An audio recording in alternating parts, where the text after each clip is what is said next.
Racikan Berita 1. Assalamualaikum warahmatullahi wabarakatuh. Waalaikumsalam. Alhamdulillah, kami dari VDRI, Front Pembela Daulat Rakyat, barusan saja menyelesaikan rapat kecil. Kita bersama tokoh-tokoh masyarakat yang tergabung di dalam FPDR, kita konsisten mengawal pemilu bersih dan mengawal penggulingan atau memakzulkan Jokowi. Itu sudah hal yang lama, bukan hal yang baru. Sebenarnya sejak lama bahwa rakyat menghendaki pemilu itu adalah don cawe-cawe dari Jokowi karena dialah sumber keruwetan negeri ini. Tetapi tetap terus berjalan, dia masih mengawal pemilu dan akibatnya seperti yang kita ketahui terjadi pemilu curang. Oleh karenanya, berdasarkan pengumuman KPU yang tidak transparan dan melakukan dengan kebrutalan mengumumkan pemenangan 02, walaupun kemudian terjadi timbul masalah karena ternyata dari paslon itu tidak memenuhi standar atau keputusan dari MK dan dianggap inkonstitusional. Oleh karenanya, setelah pengumuman itu, keputusan dari paslon 1 ataupun keputusan paslon 3 juga menggugat dan tidak terima terhadap keputusan KPU dan terjadilah sidang di MK. Sekarang sedang berlangsung sidang MK dan sedang dinantikan sidang MK yaitu pada tanggal 1, 2, 3, 4, dan 5. Dan nanti keputusannya rencana tanggal 22. Oleh karenanya, rakyat ingin menunjukkan, ingin menekan kepada hakim MK agar melakukan satu keputusan yang adil.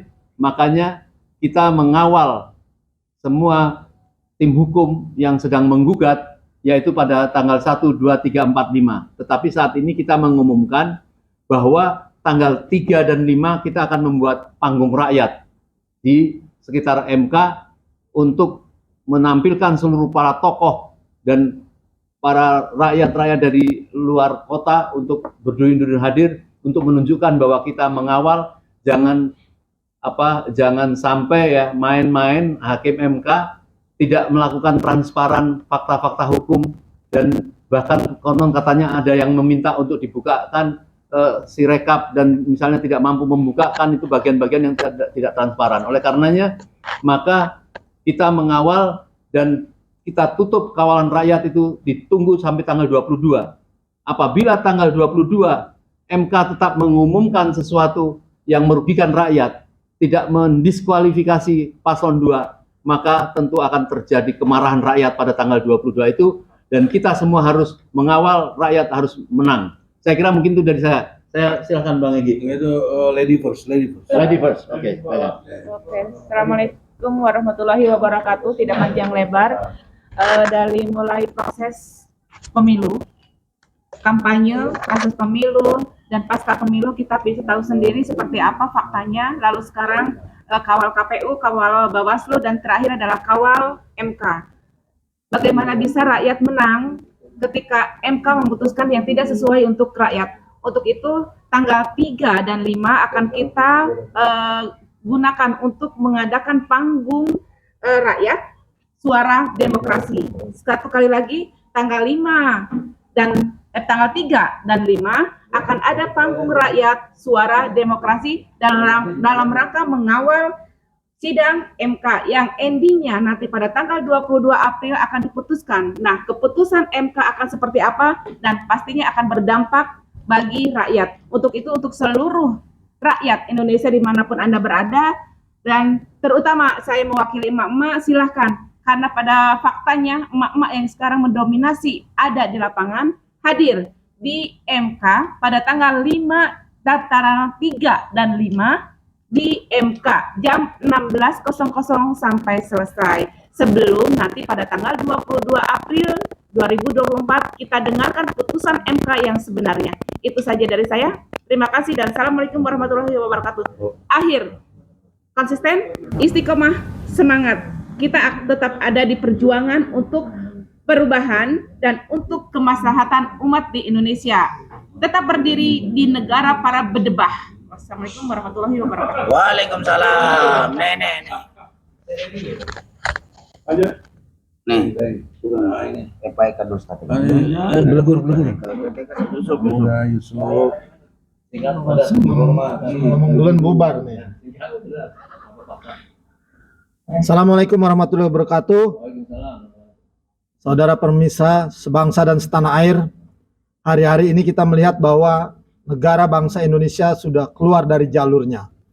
Bukan cuma terjadi gejolak di dalam negeri, tapi kondisi kebangsaan kita telah menjadi sorotan dunia internasional. Ada pelanggaran HAM, ada kejahatan lingkungan, ada kejahatan terhadap demokrasi yang notabene dia mereduksi nilai-nilai kemanusiaan dan ketuhanan. Kami rakyat bangsa Indonesia tidak tinggal diam. Bagaimana politik dinasti, KKN, dan semua distorsi penyelenggara negara begitu terstruktur, sistematik, dan masif. Hak-hak rakyat dirampas, ekonomi terus terjun bebas merosot, politik hukum diperdagangkan dan diperjualbelikan. Maka kami mendukung semua gerakan jalanan atau ekstra parlementer sebagai bagian dari reaksi kami terhadap sumbatan-sumbatan konstitusional formal yang tidak lagi mengindahkan atau mengabaikan suara rakyat. Aksi panggung rakyat yang nanti kami gelar di tanggal 3 dan 5 April yang diselenggarakan oleh Front Penegak Daulat Rakyat atau FPDR ini berharap semua rakyat yang merasa selama ini terpinggirkan, termarginalkan, hak asasinya, hak kesehatan, pendidikan, ekonominya, silakan bergabung. Saatnya kita melakukan perubahan, sekarang atau tidak sama sekali. Negara bangsa ini mau hancur sehancurnya atau bangkit, ya saat ini juga. Mari kita bersamai gerakan rakyat untuk melakukan perubahan. Terima kasih. Billahi taufiq wal hidayah. Wassalamualaikum warahmatullahi wabarakatuh. Merdeka! Assalamualaikum warahmatullahi wabarakatuh. Merdeka. Kami undang tanggal 3 dan 5 April rakyat Indonesia yang peduli pada bangsa dan negaranya, yang masih mempunyai rasa nasionalisme, yang masih cinta kepada tanah airnya, yang cinta kepada bangsanya, agar bangsa kita ini ke depannya lebih baik, bangsa kita ini ke depannya ada kemajuan. Ya, setiap kemari selalu terjadi kemerosotan baik bidang ekonomi, hukum, sosial, politik, dan sebagainya. Dan barusan kita dengar belum lama ada korupsi timah 271 triliun di Indonesia. Ini luar biasa ini. Ya, 271 triliun. Sementara kalau jumlah penduduk Indonesia ini 280 juta, per kepala bisa dapat berapa tuh? 10 juta. 10 juta. Bayangkan, ini dirampok, dirampas sumber daya alam kita, ya, dinikmati oleh mereka-mereka saja. Di mana rasa nasionalisme kita? Di mana daripada sejarah perjuangan bangsa Indonesia? Sekali lagi, rakyat Indonesia ini adalah rakyat pejuang, bukan pecundang. Kemerdekaan kita ini atas berkat rahmat Allah dan perjuangan daripada para suhada-suhada kita, bukan diberi oleh Belanda, Jepang, apalagi Cina. Jadi ayolah kita bergerak bersama memperbaiki bangsa ini. Kalau bukan sekarang, kapan? Kalau bukan kita, siapa lagi yang peduli pada bangsa ini? Lihat mereka yang saat ini sedang asik, ya, mencawe-cawe, bahkan menjadi bancakan, ya. Kekayaan alam kita hanya mereka-mereka saja. Sementara jutaan rakyat Indonesia berada di bawah garis kemiskinan. Ya, ini luar biasa. Jadi saatnya lah kita melawan, saatnya lah kita harus bersatu. Kalau bukan kita, sekali lagi siapa lagi? Dan kepada seluruh rakyat Indonesia, terutama para tokoh-tokohnya, para alim ulama, kiai, habaib, ayo kita bersatu. Para aktivis buruh, nelayan, dan juga mahasiswa, kita bersatu. Ya, andaikan memang saat ini kita bisa merobohkan rezim yang laknat ini, insya Allah Indonesia akan menjadi negara berdaulat kembali dan menjadi negara yang baldatun thayyibatun warabun kafur. Terima kasih. Ini saja. Assalamualaikum warahmatullahi wabarakatuh. Waalaikumsalam warahmatullahi wabarakatuh.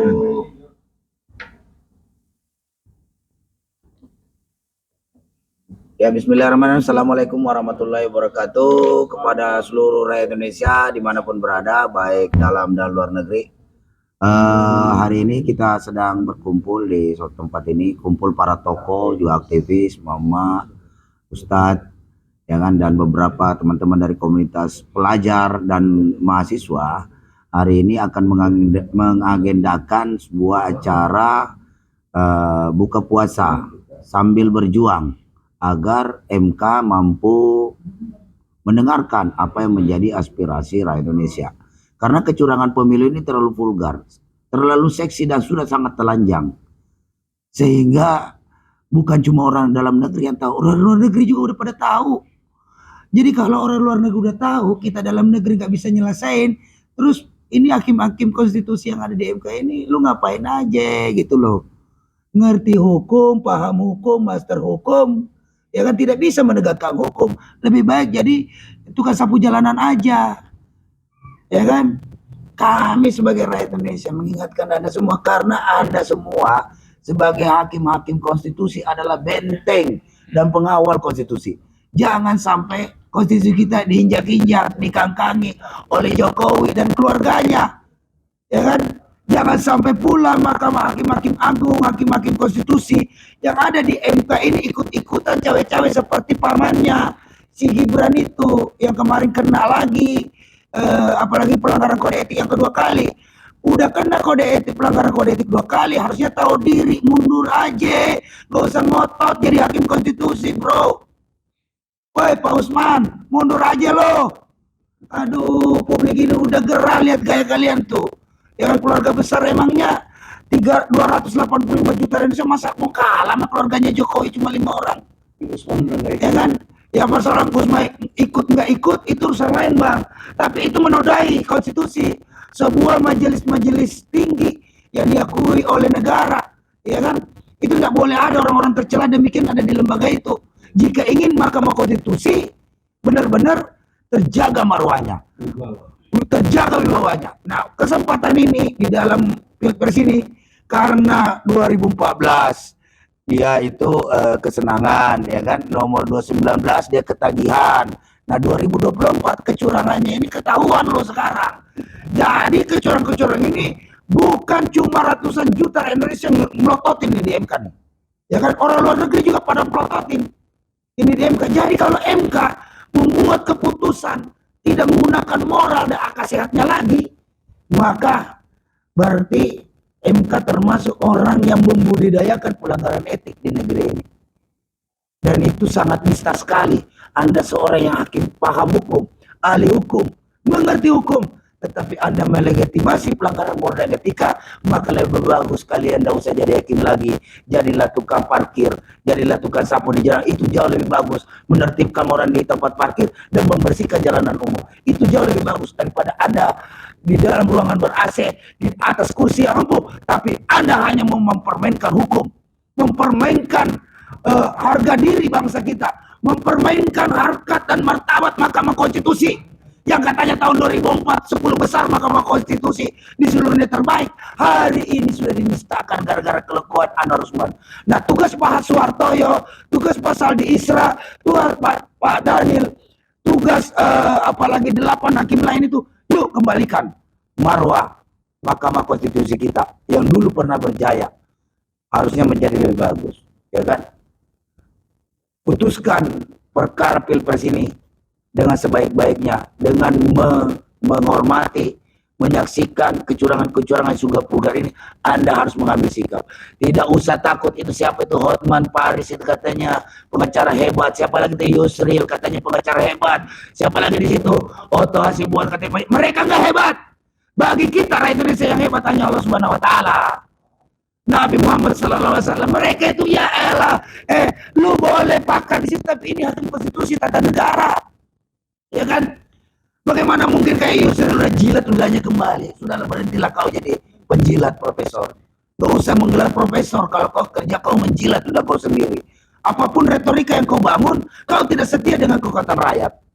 Kau setia dengan oligarki yang membayar kau. Itu harus segera dihentikan. Watak-watak kaum-kaum intelektual mengabdilah kepada rakyat, jangan mengabdi kepada oligarki. Kalian diberikan rahmat dan hidayah oleh Allah, diberikan kepintaran, diangkat derajatmu oleh Allah untuk menjadi sebaik-baik manusia kepada manusia yang lain. Hari ini rakyat Indonesia tertindas memanggil Anda untuk dapat menyampaikan sesuatu yang benar, itu adalah benar, yang hak itu hak. Nggak usah dipelintir. Udah tahu pelanggaran, udah tahu nepotisme, udah tahu apalagi ini cawe-cawe, masih aja dipolis-polis dengan retorika, logika sesat. Kan ini sebenarnya orang Indonesia atau antek-antek orang asing, ya kan? Maka dari itu saya mengharapkan kepada seluruh Indonesia, ayo kita mulai, kita gelar lagi aksi-aksi, kita mulai ke awal aksi-aksi MK ini, biar MK ini selalu berada di jalan yang lurus, di jalan yang benar, dan di jalan yang sesuai dengan amanah konstitusi, sehingga harga diri, harkat dan martabat kita sebagai rakyat Indonesia, bangsa Indonesia itu tetap terjaga di mata internasional. Sekali lagi kepada seluruh para aktivis, siapapun itu, ini yang mengadakan adalah Front Daulat Penegak Rakyat. Ayo kita bersamai, karena siapapun itu, demi sebuah perjuangan, demi sebuah perlawanan, agar supaya rezim Jokowi ini segera kita lengserkan dalam tempo yang sesingkat-singkatnya. Karena Jokowi lah sumber dari segala sumber masalah yang harus segera kita hentikan. Demikian. Assalamualaikum warahmatullahi wabarakatuh. Hidup rakyat Indonesia yang melawan, yang tidak melawan temannya Jokowi.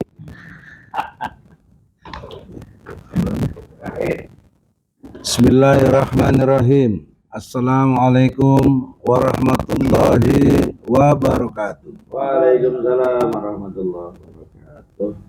Saudara-saudara, kita fokus pada dua hal. Yang pertama berkait dengan peristiwa di MK.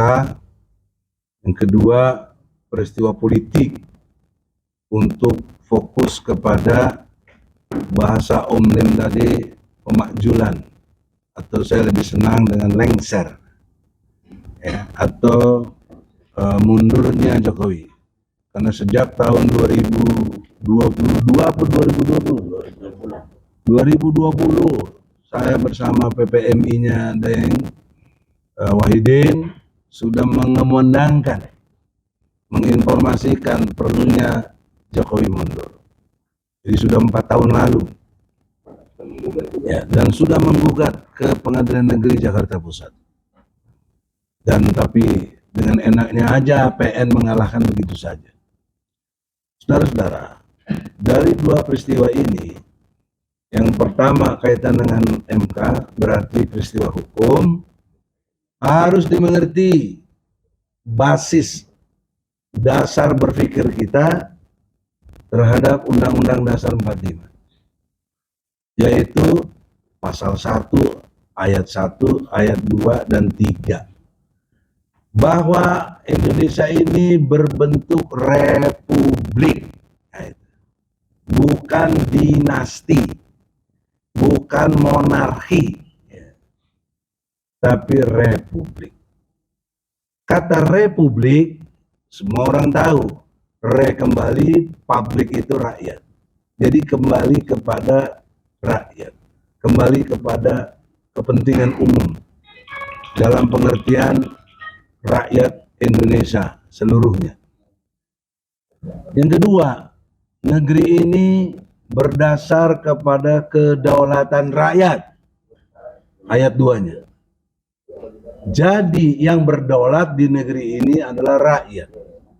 Rakyat itu ya kita, ya, yang semua menyandang gelar warga negara Indonesia.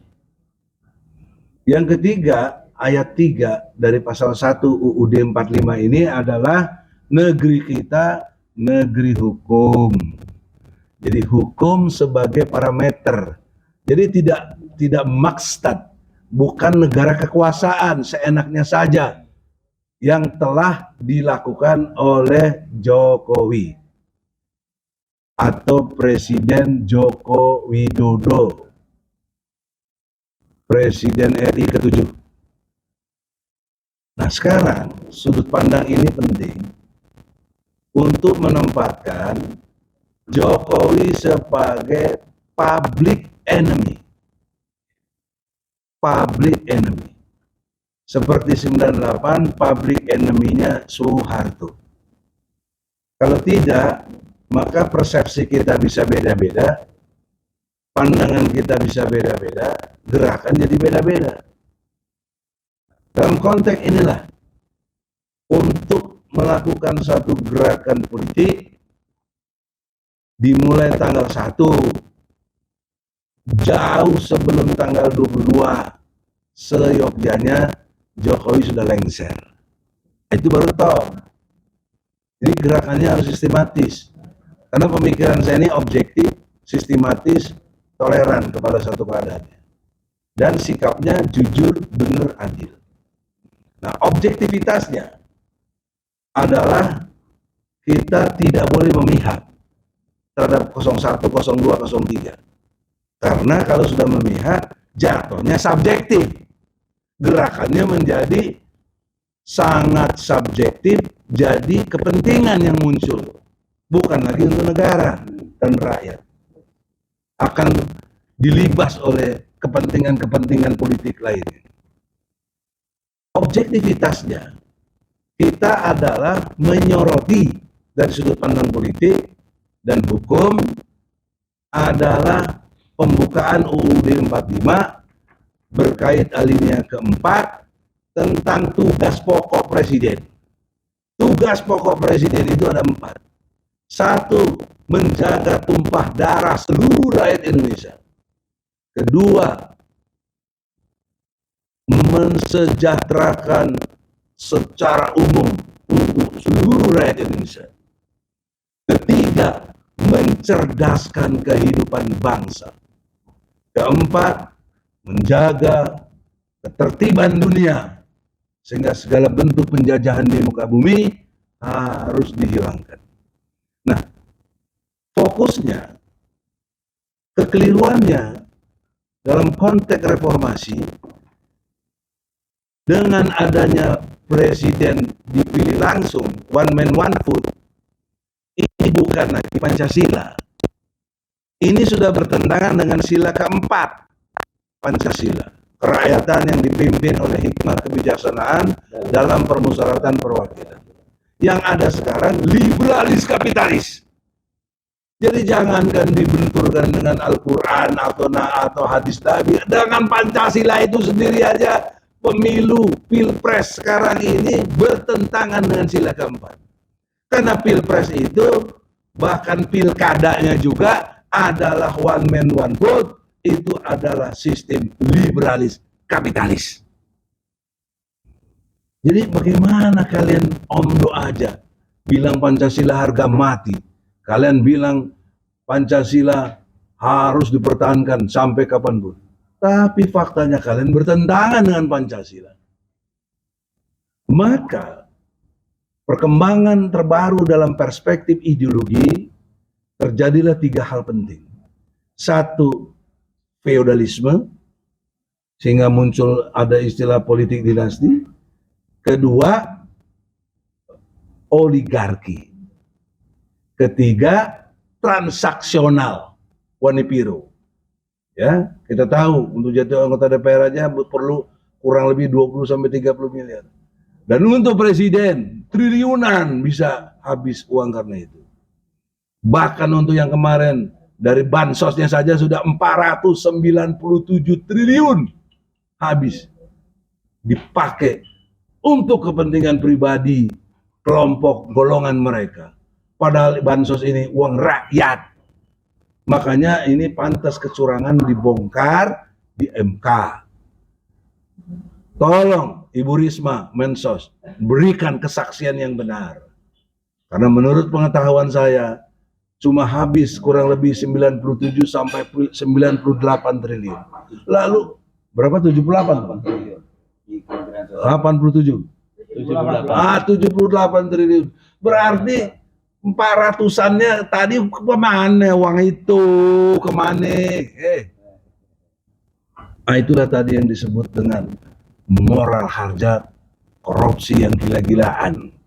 Makanya pemilu sekarang ini, pilpres sekarang ini, saya tidak mau menyebutnya dengan istilah kecurangan, tapi ini kriminal pemilu. Ini kriminal membajak demokrasi, kejahatan demokrasi. Itu harus dipahami oleh para semua rakyat kita ini. Sehingga fungsi presiden yang harusnya menjaga kesejahteraannya, menjaga tumpah darahnya, nggak dianggap.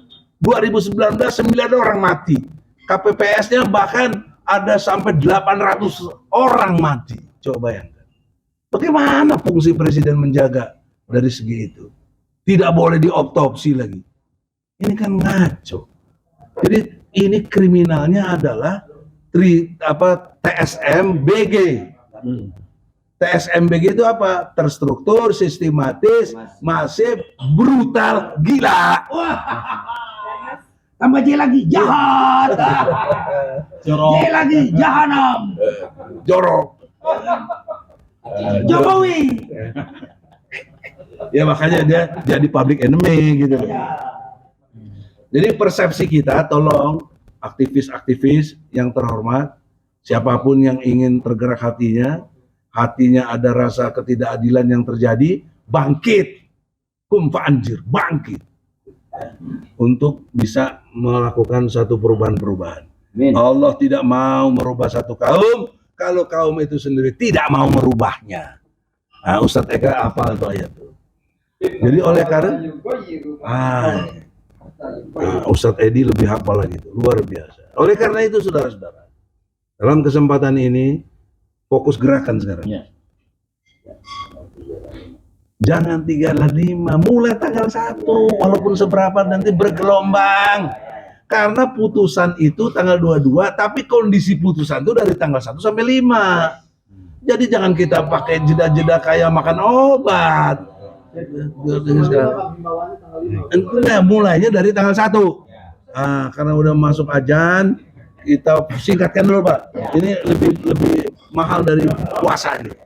Ini puasa politik. Yaitu MK tetap kita dukung, tim hukum dari 01, 03, silakanlah berkarya sedemikian rupa, tapi satu poin yang harus diingat, Anda cuma pidato dan persepsinya saja, tidak legisme. Kalau legisme, dasarnya legalitas. Legalitas itu pasal 1 ayat 1 KUHP, ya, yang menyatakan tidak dapat seseorang dipidana kalau tidak ada hukum yang mengaturnya. Itu legalitas. Jadi bagaimana kalian mau hukum 02, mau dipidana juga Jokowi? Nggak bisa, karena tidak legisme. Kenapa? Karena kecurangan dan kejahatan konstitusi yang kalian dengungkan di MK, itu wilayahnya bukan di MK. Wilayah itu ada di Bawaslu, DKPP, dan PT UN untuk membatalkan diskualifikasi itu. Oke. Oleh karena itu, fokus legisme harus ditopang gerakan di MK 1, 2, 3, 4, 5 ini dengan jumlah massa yang signifikan. Nah, yang bisa menggerakkan ini Anies Baswedan dan Ganjar Pranowo. Jangan cicing waego, jangan cari aman saja. Harus berbuat sesuatu. Kalau kau mau jadi presiden. Ya, kalau enggak, kau tidur saja juga. Assalamualaikum warahmatullahi wabarakatuh. Baik, jadi kita tegaskan bahwa rakyat tetap harus memenangkan kedaulatannya walaupun sudah dicurangi, dan sekarang rakyat dengan sabar menunggu hasil MK. Tetapi kalau di MK pun tidak transparan dan akan tetap melakukan suatu keputusan yang brutal, mungkin rakyat akan menunggu apakah akan berjalan hak angket itu. Tetapi kalau bila hak angket pun tidak berjalan, ya, rakyat punya jalannya sendiri, dan itu juga secara konstitusional akan melakukan ekstra parlementer, ingin melakukan perlawanan terhadap kezaliman itu.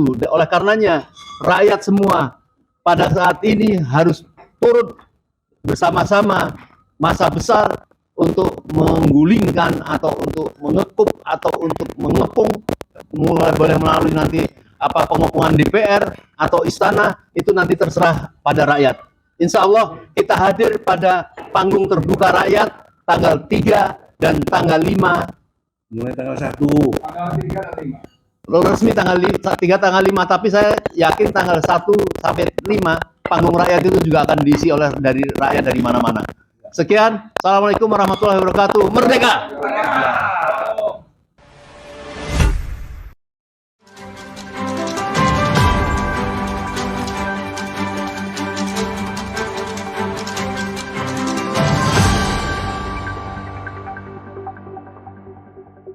Racikan Berita 1.